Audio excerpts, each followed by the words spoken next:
मुंशी राम सेवक भौहें चढ़ाए हुए घर से निकले और बोले, इस जीने से तो मरना भला है। मृत्यु को प्रायः इस तरह के जितने निमंत्रण दिए जाते हैं, यदि वह सबको स्वीकार करती तो आज सारा संसार उजाड़ दिखाई देता। मुंशी राम सेवक चांदपुर गांव के एक बड़े रईस थे। रईसों के सभी गुण इनमें भरपूर थे। मानव चरित्र की दुर्बलताएं उनके जीवन का आधार थीं। वह नित्य मुंसिफी कचहरी के हाते में एक नीम के पेड़ के नीचे कागजों का बस्ता खोल एक टूटी सी चौकी पर बैठे दिखाई देते थे। किसी ने कभी उन्हें किसी इजलास पर कानूनी बहस या मुकदमे की पैरवी करते नहीं देखा, परंतु उन्हें सब लोग मुख्तार साहब कहकर पुकारते थे। चाहे तूफान आए, पानी बरसे, ओले गिरें, पर मुख्तार साहब वहां से टस से मस न होते। जब वह कचहरी चलते तो देहातियों के झुंड उनके साथ हो लेते।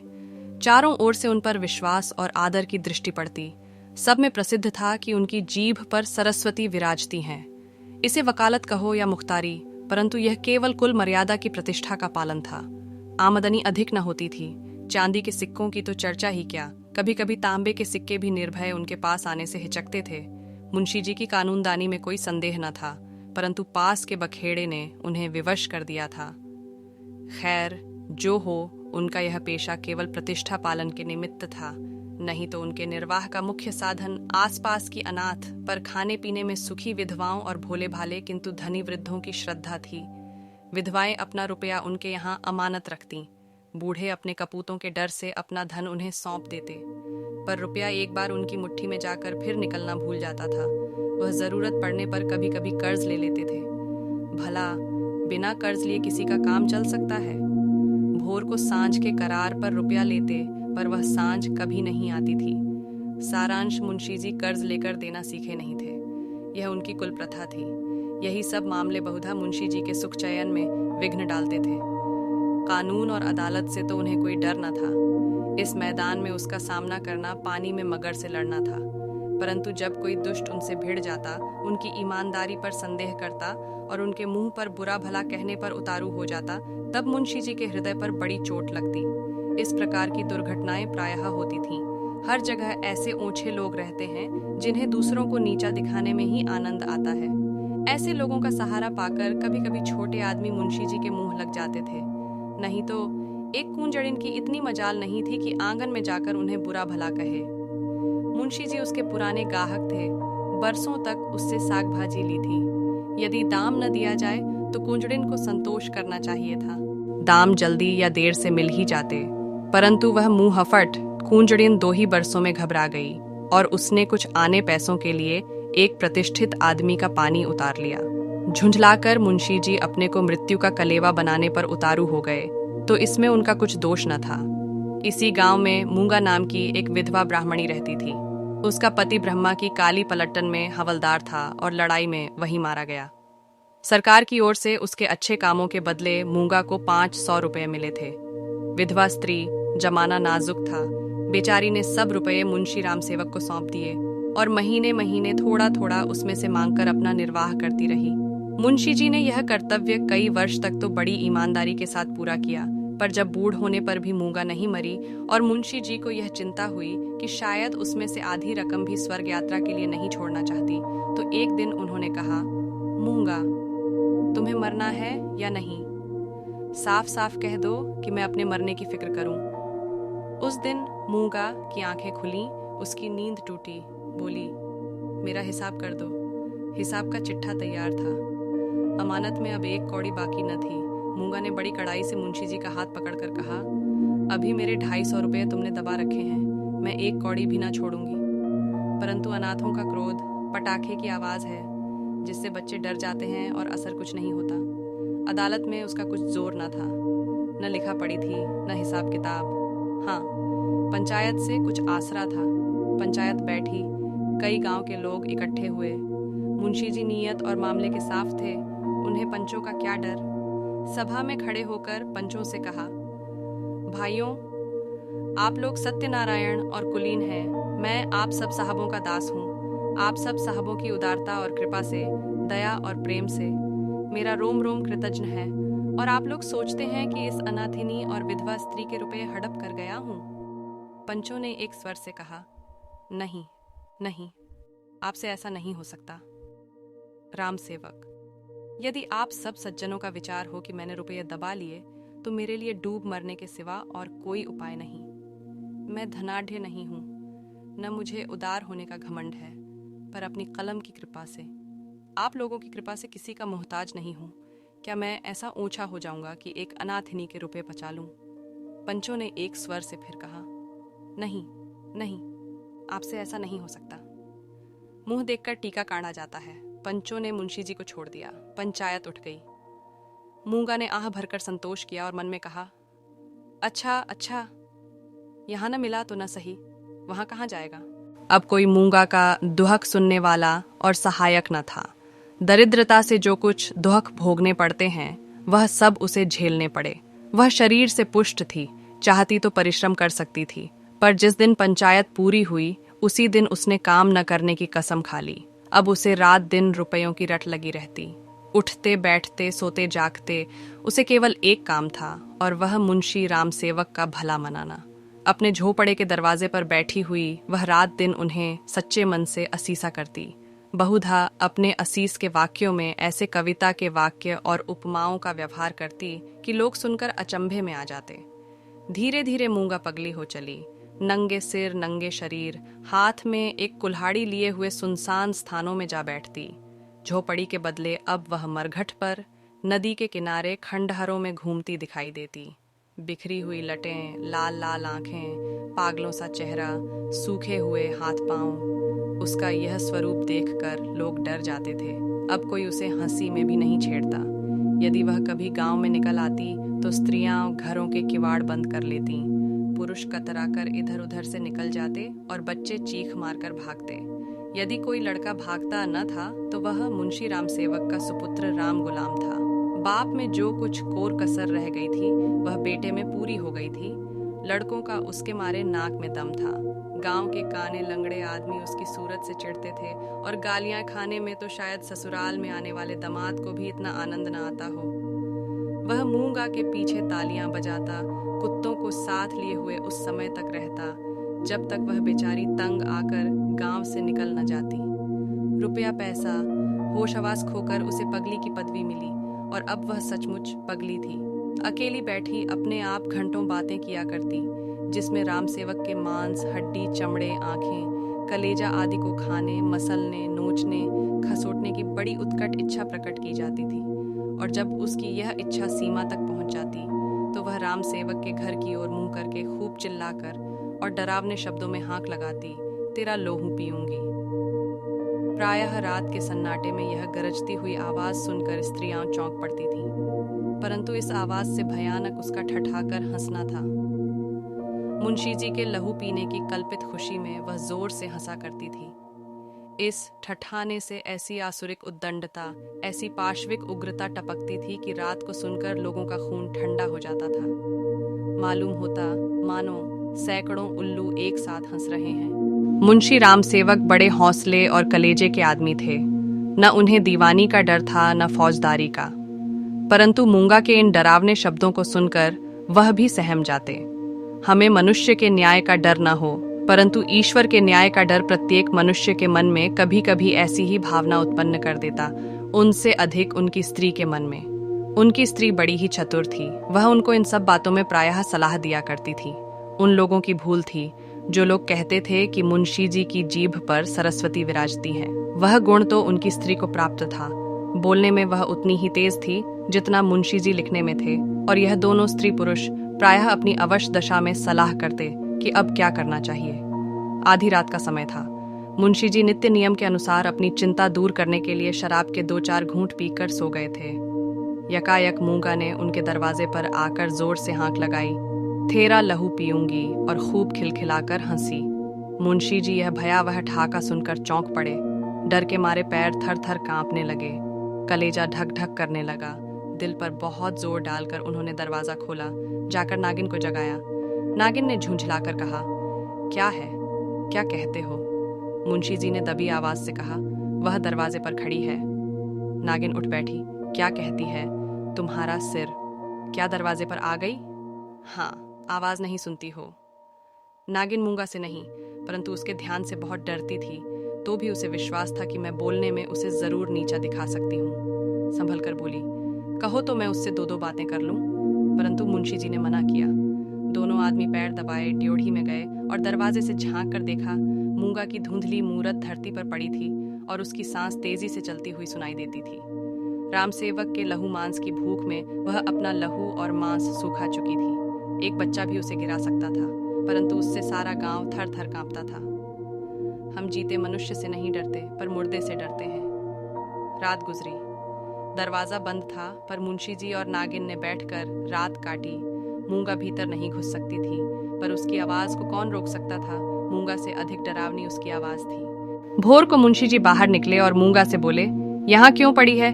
मूंगा बोली, तेरा लहू पीऊंगी। नागिन ने बल खाकर कहा, तेरा मुंह झुलस दूंगी। पर नागिन के विष ने मूंगा पर कुछ असर न किया। उसने जोर से ठहाका लगाया। नागिन खिसियानी सी हो गई। हंसी के सामने मुंह बंद हो जाता है। मुंशी जी फिर बोले, यहाँ से उठ जा। न उठूंगी। कब तक पड़ी रहेगी? तेरा लहू पी कर जाऊंगी। मुंशी जी की प्रखर लेखनी का यहाँ कुछ जोर न चला और नागिन की आग भरी बातें यहाँ सर्द हो गईं। दोनों घर में जाकर सलाह करने लगे, ये बला कैसे टलेगी, इस आपत्ति से कैसे छुटकारा होगा। देवी आती है तो बकरे का खून पीकर चली जाती है, पर यह डायन मनुष्य का खून पीने आई है। वह खून जिसका अगर एक बूंद भी कलम बनाने के समय निकल पड़ती थी तो अठवारों और महीनों सारे कुनबे को अफसोस रहता और यह घटना गांव में घर घर फैल जाती। क्या वही लहू पीकर मूंगा का सूखा शरीर हरा हो जाएगा? गांव में यह चर्चा फैल गई। मूंगा मुंशी जी के दरवाजे पर धरना दिए बैठी है। मुंशी जी के आगमन में गांव वालों को बड़ा मजा आता था। देखते देखते सैकड़ों आदमियों की भीड़ लग गई। इस दरवाजे पर कभी कभी भीड़ लगी रहती थी। यह भीड़ राम गुलाम को पसंद न थी। मूंगा पर उसे ऐसा क्रोध आ रहा था कि यदि उसका वश चलता तो वह इसे कुएं में ढकेल देता। इस तरह का विचार उठते ही राम गुलाम के मन में गुदगुदी समा गई और वह बड़ी कठिनता से अपनी हंसी रोक सका। हाँ, वह कुएं में गिरती तो क्या मजे की बात होती, परंतु ये चुड़ैल यहाँ से टलती ही नहीं, क्या करूं? मुंशी जी के घर में एक गाय थी जिसे खाली दाना और भूसा तो खूब खिलाया जाता, पर वह सब उसकी हड्डियों में मिल जाता। उसका ढांचा पुष्ट होता जाता था। राम गुलाम ने उसी गाय का गोबर एक हांडी में घोला और सबका सब बेचारी मूंगा पर उंडेल दिया। उसके थोड़े बहुत छींटे दर्शकों पर भी डाल दिए। बेचारी मूंगा लथपथ हो गई और लोग भाग खड़े हुए। कहने लगे, यह मुंशी राम गुलाम का दरवाजा है, यहाँ इसी प्रकार का शिष्टाचार किया जाता है। जल्द भाग चलो, नहीं तो अब इससे भी बढ़कर खातिर की जाएगी। इधर भीड़ कम हुई, उधर राम गुलाम घर में जाकर खूब हंसा और खूब तालियां बजाईं। मुंशी जी ने व्यर्थ की भीड़ को ऐसे सहज में और ऐसे सुंदर रूप से हटा देने के उपाय पर अपने सुशील लड़के की पीठ ठोकी। सब लोग तो चंपत हो गए, पर बेचारी मूंगा ज्यों की त्यों बैठी रह गई। दोपहर हुई, मूंगा ने कुछ नहीं खाया। सांझ हुई, 1000 कहने सुने से भी खाना नहीं खाया। गांव के चौधरी ने बड़ी खुशामद की, यहाँ तक कि मुंशी जी ने हाथ तक जोड़े, पर देवी प्रसन्न न हुई। निदान मुंशी जी उठकर भीतर चले गए। वह कहते थे कि रूठने वाले को भूख आप ही मना लिया करती है। मूंगा ने यह रात भी बिना दाना पानी के काट दी। लाला जी और ललाइन ने आज फिर जाग जाग कर भोर किया। आज मूंगा की गरज और हंसी बहुत कम सुनाई पड़ती थी। घर वालों ने समझा बला टली। सबेरा होते ही जो दरवाजा खोलकर देखा तो वह अचेत पड़ी थी। मुंह पर मक्खियां भिन भिना रही हैं और उसके प्राण पखेरु उड़ चुके हैं। वह इस दरवाजे पर मरने ही आई थी। जिसने उसके जीवन की जमा पूंजी हर ली थी, उसी को अपनी जान भी सौंप दी। अपने शरीर की मिट्टी तक उसको भेंट कर दी।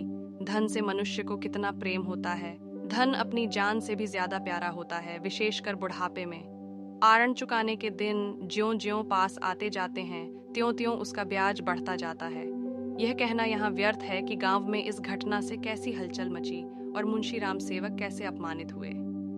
एक छोटे से गांव में ऐसी असाधारण घटना होने पर जितनी हलचल हो सकती, उससे अधिक ही हुई। मुंशी जी का अपमान जितना होना चाहिए था, उससे बाल बराबर भी कम न हुआ। उनका बचा खुचा पानी भी इस घटना से चला गया। अब गांव का चमार भी उनके हाथ का पानी पीने का, उन्हें छूने का रवादार न था। यदि किसी घर से कोई गाय खूंटे पर मर जाती है तो वह आदमी महीनों द्वार द्वार भी मांगता फिरता है। न नाई उसकी हजामत बनावे, न कहार उसका पानी भरे, न कोई उसे छुए। यह गो हत्या का प्रायश्चित था। ब्रह्म हत्या का दंड तो इससे भी कड़ा है और इसमें अपमान भी बहुत है। मूंगा यह जानती थी और इसीलिए इस दरवाजे पर आकर मरी थी। वह जानती थी मैं जीते जी तो कुछ नहीं कर सकती, मरकर उससे बहुत कुछ कर सकती हूँ। गोबर का उपला जब जलकर खाक हो जाता है तब साधु संत उसे माथे पर चढ़ाते हैं। पत्थर का ढेला आग में जलाकर आग से अधिक तीखा और मारक होता है। मुंशी राम सेवक कानूनदान थे। कानून ने उन पर कोई दोष नहीं लगाया था। मूंगा किसी कानूनी दफा के अनुसार नहीं मरी थी। ताजीरात हिंद में उसका कोई उदाहरण नहीं मिलता था। इसलिए जो लोग उनसे प्रायश्चित करवाना चाहते थे उनकी भारी भूल थी। कुछ हर्ज नहीं, कहार पानी न भरे न सही, वह पानी भर लेंगे। अपना काम आप करने में भला लाज ही क्या, बला से नाई बल न बनावेगा। हजामत बनाने का काम ही क्या है। दाढ़ी बहुत सुंदर वस्तु है। दाढ़ी मर्द की शोभा और सिंगार है, और जो फिर बालों से ऐसी घिन होगी तो एक एक आने में तो अस्तूरे मिलते हैं। धोबी कपड़े न धोएगा, इसकी भी कुछ परवाह नहीं। साबुन तो गली गली कौड़ियों के मोल आता है। एक बट्टी साबुन में दर्जनों कपड़े ऐसे साफ हो जाते हैं जैसे बगुले के पर। धोबी क्या खाकर ऐसा साफ कपड़ा धोएगा। पत्थर पर पटक पटकर कपड़ों का लत्ता निकाल लेता है। आप पहने, दूसरों को भाड़े पर पहनाए, भट्टी में चढ़ाए, रेह में भिगोए, कपड़ों की तो दुर्गति कर डालता है। जभी तो कुर्ते 2-3 साल से अधिक नहीं चलते, नहीं तो दादा हर 5वें बरस 2-3 अचकन और 2 कुर्ते बनवाया करते थे। मुंशी राम सेवक और उनकी स्त्री ने दिन भर तो यूं ही कहकर अपने मन को समझाया। सांझ होते ही उनकी तर्कनाएं शिथिल हो गईं। अब उनके मन पर भय ने चढ़ाई की। जैसे तैसे रात बीतती थी, भय भी बढ़ता जाता था। बाहर का दरवाजा भूल से खुला रह गया था, पर किसी की हिम्मत न पड़ती थी कि जाकर बंद तो कराए। निदान नागिन ने हाथ में दिया लिया, मुंशी जी ने कुल्हाड़ा, राम गुलाम ने गड़ासा। इस ढंग से तीनों आदमी चौंकते हिचकते दरवाजे पर आए। यहाँ मुंशी जी ने बहादुरी से काम लिया। उन्होंने निधड़क दरवाजे से बाहर निकलने की कोशिश की। कांपते हुए पर ऊंची आवाज में नागिन से बोले, तुम व्यर्थ डरती हो, वह क्या यहाँ बैठी है। पर उनकी प्यारी नागिन ने उन्हें अंदर खींच लिया और झुंझलाकर बोली, तुम्हारा यही लड़कपन तो अच्छा नहीं। ये दंगल जीतकर तीनों आदमी रसोई के कमरे में आए और खाना पकने लगा, परंतु मूंगा उनकी आंखों में घुसी हुई थी। अपनी परछाई को देखकर मूंगा का भय होता था। अंधेरे कोने में मूंगा बैठी मालूम होती थी। वही हड्डियों का ढांचा, वही बिखरे हुए बाल, वही पागलपन, वही डरावनी आंख, मूंगा का नक्शिख दिखाई देता था। इसी कोठरी में आटे दाल के कई मटके रखे हुए थे। वहां कुछ पुराने चिथड़े भी पड़े हुए थे। एक चूहे को भूख ने बेचैन किया। मटकों ने कभी अनाज की सूरत न देखी थी, पर सारे गांव में मशहूर था कि इस घर के चूहे गजब के डाकू हैं। तो वह उन दानों की खोज में, जो मटकों से कभी नहीं गिरे थे, रेंगता हुआ इस चिथड़े के नीचे आ निकला। कपड़े में खड़खड़ाहट हुई। फैले हुए चिथड़े मूंगा की पतली टांगे बन गईं। नागिन देखकर झिंझकी और चीख उठी। मुंशी जी बदहवास होकर दरवाजे की ओर लपके। राम गुलाम दौड़कर उनकी टांगे से लिपट गया। चूहा बाहर निकल आया। उसे देखकर इन लोगों के होश ठिकाने हुए। अब मुंशी जी साहस करके मटके की ओर चले। नागिन ने कहा, रहने भी दो, देख ली तुम्हारी मर्दानगी। मुंशी जी अपनी प्रिया नागिन के इस अनादर पर बहुत बिगड़े। क्या तुम समझती हो मैं डर गया। भला डर की क्या बात थी, मुंह का मर गई, क्या वह बैठी है। मैं कल नहीं दरवाजे के बाहर निकल गया था, तुम रोकती रही, मैं न माना। मुंशी जी की इस दलील ने नागिन को निरुत्तर कर दिया। कल दरवाजे के बाहर निकल जाना या निकलने की कोशिश करना साधारण काम न था। जिसके साहस का ऐसा प्रमाण मिल चुका हो उसे डरपोक कौन कह सकता है। यह नागिन की हठधर्मी थी।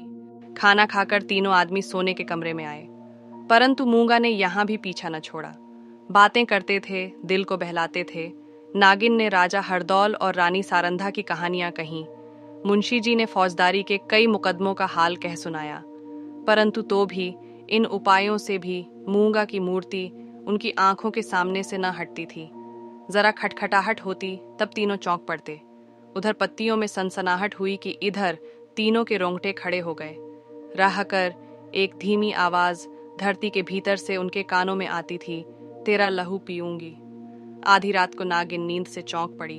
वह इन दिनों गर्भवती थी। लाल लाल आंखों वाली, तेज और नुकीले दांतों वाली मूंगा उसी की छाती पर बैठी हुई जान पड़ती थी। नागिन चीख उठी, बावली की तरह आंगन में भाग आई और यकायक धरती पर चित्त गिर पड़ी। सारा शरीर पसीने पसीने हो गया। मुंशी जी भी उसकी चीख सुनकर चौंके, पर डर के मारे आंखें न खुली। अंधों की तरह दरवाजा टटोलते रहे। बहुत देर के बाद उन्हें दरवाजा मिला। आंगन में आए नागिन जमीन पर पड़ी हाथ पांव पटक रही थी। उसे उठाकर भीतर लाए, पर रात भर उसने आंखें न खोली। भोर को अकबक बकने लगी। थोड़ी देर में ज्वर हो आया, बदन लाल तवासा हो गया। सांझ होते होते सन्निपात हो आया और आधी रात के समय जब संसार में सन्नाटा छाया हुआ था, नागिन इस संसार से चल बसी। मूंगा के डर ने उसकी जान ली। जब तक मूंगा जीती रही, वह नागिन की फुफकार से सदा डरती रही। पगली होने पर भी उसने कभी नागिन का सामना नहीं किया, पर अपनी जान देकर उसने आज नागिन की जान ली। भय में बड़ी शक्ति है। मनुष्य हवा में एक गिरह भी नहीं लगा सकता, पर इसने हवा में एक संसार रच डाला है। रात बीत गई, दिन चढ़ता आता था, पर गांव का कोई आदमी नागिन की लाश उठाने को आता न दिखाई दिया। मुंशी जी घर घर घूमे, पर कोई न निकला। भला हत्यारे के दरवाजे पर कौन जाए, हत्यारे की लाश कौन उठाए? इस समय मुंशी जी का रोब दाब, उनकी प्रबल लेखनी का भय और उनकी कानूनी प्रतिभा एक भी काम न आई। चारों ओर से हारकर मुंशी जी फिर अपने घर आए। यहाँ उन्हें अंधकार ही अंधकार दिखता था। दरवाजे तक तो आए, पर भीतर पैर नहीं रखा जाता था। न बाहर ही खड़े रह सकते थे। बाहर मूंगा थी, भीतर नागिन। जी को खड़ा करके हनुमान चालीसा का पाठ करते हुए घर में घुसे। उस समय उनके मन पर जो बीतती थी वही जानते थे। उनका अनुमान करना कठिन है। घर में लाश पड़ी हुई, न कोई आगे न पीछे। दूसरा ब्याह तो हो सकता था। अभी इसी फागुन में तो 50 माह लगा है, पर ऐसी सुयोग्य और मीठी बोली वाली स्त्री कहाँ मिलेगी? अफसोस, अब तगादा करने वालों से बहस कौन करेगा? कौन उन्हें निरुत्तर करेगा? लेन देन का हिसाब किताब कौन इतनी खूबी से करेगा? किसकी खट्टी आवाज तीर की तरह तगादेदारों की छाती में छुपेगी? ये नुकसान अब पूरा नहीं हो सकता। दूसरे दिन मुंशी जी लाश को एक ठेले गाड़ी पर लाद कर गंगा जी की तरफ चले। शव के साथ जाने वालों की संख्या कुछ भी न थी। एक स्वयं मुंशी जी, दूसरे उनके पुत्र रत्न राम गुलाम जी। इस बेइज्जती से मूंगा की लाश भी नहीं उठी थी। मूंगा ने नागिन की जान लेकर भी मुंशी जी का पिंड न छोड़ा। उनके मन में हर घड़ी मूंगा की मूर्ति विराजमान रहती थी। कहीं रहते उनका ध्यान इसी ओर रहा करता था। यदि दिल बहलाव का कोई उपाय होता तो शायद वह इतने बेचैन न होते, पर गांव का एक पुतली भी उनके दरवाजे की ओर न झांकता था। बेचारे अपने हाथों पानी भरते, आप ही बर्तन धोते। सोच और क्रोध, चिंता और भय, इतने शत्रुओं के सामने एक दिमाग कब तक ठहर सकता? विशेषकर वह दिमाग जो रोज रोज कानून की बहसों में खर्च हो जाता था। अकेले कैदी की तरह उनके 10-12 दिन तो ज्यों-त्यों कर कटे। 14वें दिन मुंशी जी ने कपड़े बदले और बोरियां बस्ता लिए हुए कचहरी चले। आज उनका चेहरा कुछ खिला हुआ था। जाते ही मेरे मुवक्किल मुझे घेर लेंगे, मेरी मातम पुरसी करेंगे। मैं आंसुओं की 2-4 बूंदें गिरा दूंगा। फिर बैनामों, रेहनामों और सुलहनामों की भरमार हो जाएगी। मुट्ठी गर्म होगी। शाम को जरा नशे पानी का रंग जम जाएगा, जिसके छूट जाने से जी और भी उचाट हो रहा था। इन्हीं विचारों में मग्न मुंशी जी कचहरी पहुंचे। सकता, विशेषकर वह दिमाग जो रोज रोज कानून की बहसों में खर्च हो जाता था। अकेले कैदी की तरह उनके 10-12 दिन तो ज्यों-त्यों कर कटे। 14वें दिन मुंशी जी ने कपड़े बदले और बोरिया बस्ता लिए हुए कचहरी चले। आज उनका चेहरा कुछ खिला हुआ था। जाते ही मेरे मुवक्किल मुझे घेर लेंगे, मेरी मातम पुरसी करेंगे। मैं आंसुओं की 2-4 बूंदें गिरा दूंगा। फिर बैनामों, रेहनामों और सुलहनामों की भरमार हो जाएगी। मुट्ठी गर्म होगी। शाम को जरा नशे पानी का रंग जम जाएगा, जिसके छूट जाने से जी और भी उचाट हो रहा था। इन्हीं विचारों में मग्न मुंशी जी कचहरी पहुंचे, पर वहां रेहनामों की भरमार और बैनामों की बाढ़ और मुवक्किलों की चहल पहल के बदले निराशा की रेतीली भूमि नजर आई। बस्ता खोले घंटों बैठे रहे, पर कोई नजदीक भी न आया। किसी ने इतना भी न पूछा कि आप कैसे हैं। नए मुवक्किल तो खैर, बड़े बड़े पुराने मुवक्किल, जिनका मुंशी जी से कई पीढ़ियों से सरोकार था, आज उनसे मुंह छिपाने लगे। वह नालायक और अनाड़ी रमजान, जिसकी मुंशी जी हंसी उड़ाते थे और जिसे शुद्ध लिखना भी न आता था, गोपियों में कन्हैया बना हुआ था। वाह रे भाग्य! मुवक्किल यों मुंह फेरे चले जाते हैं, मानो कभी की जान पहचान ही नहीं। दिन भर कचहरी की खाक छानने के बाद मुंशी जी अपने घर चले। निराशा और चिंता में डूबे हुए ज्यों ज्यों घर के निकट आते थे, मूंगा का चित्र सामने आता जाता था। यहाँ तक कि जब घर का द्वार खोला और 2 कुत्ते, जिन्हें राम गुलाम ने बंद कर रखा था, झटपट बाहर निकले तो मुंशी जी के होश उड़ गए। एक चीख मारकर जमीन पर गिर पड़े। मनुष्य के मन और मस्तिष्क पर भय का जितना प्रभाव होता है उतना और किसी शक्ति का नहीं। प्रेम, चिंता, निराशा, हानि, यह सब मन को अवश्य दुखित करते हैं। यह हवा के हल्के झोंके हैं और भय प्रचंड आंधी है। मुंशी जी पर इसके बाद क्या बीती मालूम नहीं। कई दिन तक लोगों ने उन्हें कचहरी जाते और वहां से मुरझाए हुए लौटते देखा। कचहरी जाना उनका कर्तव्य था और यद्यपि वहां मुवक्किलों का अकाल था, तो भी तगादे वालों से गला छुड़ाने और उनको भरोसा दिलाने के लिए अब यही एक लटका रह गया था। इसके बाद वह कई महीने तक दीख न पड़े। बद्रीनाथ चले गए। एक दिन गांव में एक साधु आया, भभूत रमाए, लंबी लंबी जटाएं, हाथ में कमंडल। इसका चेहरा मुंशी रामसेवक से बहुत मिलता जुलता था। बोलचाल भी अधिक भेद न था। वह एक पेड़ के नीचे धूनी रमाए बैठा रहा। उसी रात को मुंशी रामसेवक के घर धुआं उठा, फिर आग की ज्वाला दिखने लगी और आग भड़क उठी। गांव के सैकड़ों आदमी दौड़े, आग बुझाने के लिए नहीं, तमाशा देखने के लिए। एक गरीब की हाय में कितना प्रभाव है। राम गुलाम मुंशी जी के गायब हो जाने पर अपने मामा के यहाँ चल गया और वहाँ कुछ दिनों रहा, पर वहाँ उसकी चाल ढाल किसी को पसंद न आई। एक दिन उसने किसी के खेत में मूली नोची। उसने 2-4 धौल लगाए। उस पर वह इस तरह बिगड़ा कि जब उसके चने खलिहान में आए तो उसने आग लगा दी। सारा का सारा खलिहान जलकर खाक हो गया। हजारों रुपयों का नुकसान हुआ। पुलिस ने तहकीकात की, राम गुलाम पकड़ा गया। इसी अपराध में वह चुनार के रिफॉर्मेटरी स्कूल में मौजूद है। यदि आपको यह संदेश पसंद आया हो तो कृपया इसे सभी के साथ साझा करें ताकि हम सभी मिलकर आगे बढ़ सकें और तभी हम सभी मिलकर एक बेहतर और समृद्ध समाज की ओर कदम बढ़ा सकेंगे।